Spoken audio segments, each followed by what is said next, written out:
With all that being said, what do you wish people knew more about when it comes to comedy? Hmm. I don't know. Maybe they know too much. Maybe if they knew more about us, they wouldn't want to come see us. I don't know. Like I said, maybe they know too much already. That was locally known and loved stand-up comedian my brother, Luis Alvarez. Looking up to him growing up, I saw every phase and interest he tapped into, but nothing kept his attention like comedy did. I made it my mission to figure out why. Derived from the medieval Latin word commedia, comedy has always been considered a type of positive entertainment, usually through jokes or someone else's struggle. We as humans somehow seem to find entertainment in other people's pain. I feel bad for our homeless people. We have the worst looking homeless people in Arizona. We have, why do all our homeless people look like they sat underneath the shuttle launch? You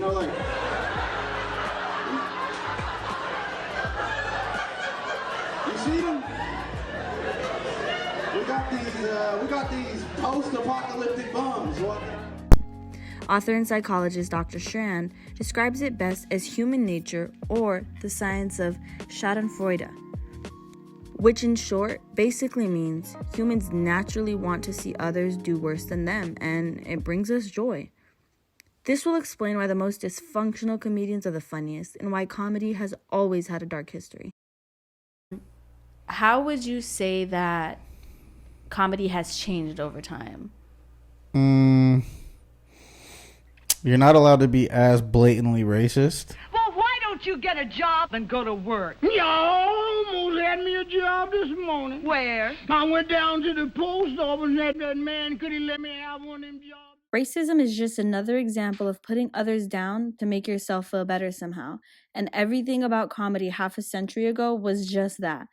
Blackface and harmful stereotypes was considered peak humor. Since then, though, times have changed and this form of comedy has become way less acceptable. But one thing that has always been strong in comedy is politics. So you say subjects that nobody really wants jokes about. What do you mean? Give me an example. Even with politics, like Trump. Like if you're a super Trump fan and you love Trump with all your heart, if I make a joke about Trump and it's true and it's funny, for that second you can forget all your beliefs and be like, yeah, I see that too and it's funny. You know what I mean? It's like the only time you can see people see the other side is with humor.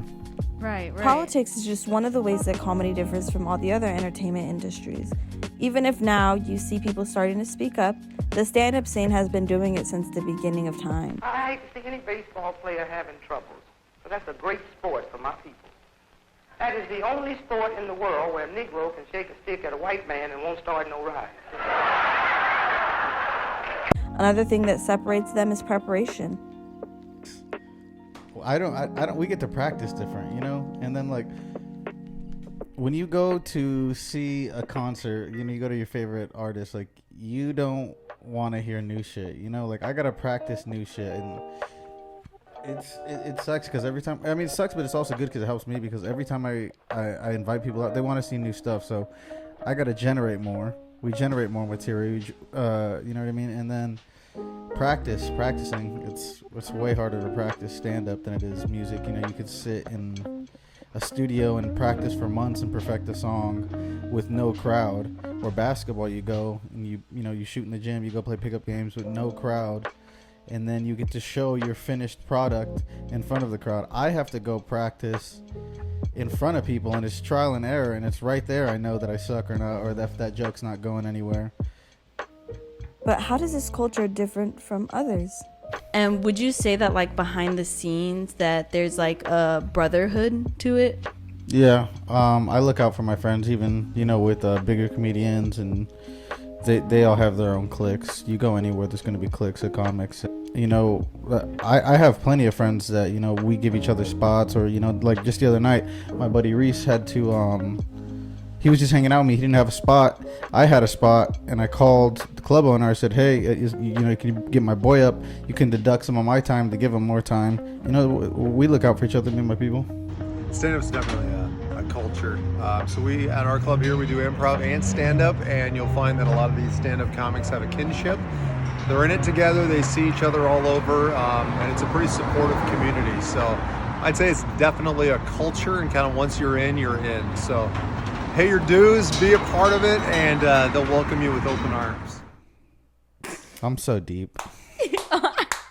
woke as fuck. Okay, that's actually pretty much all I need. So. Ready?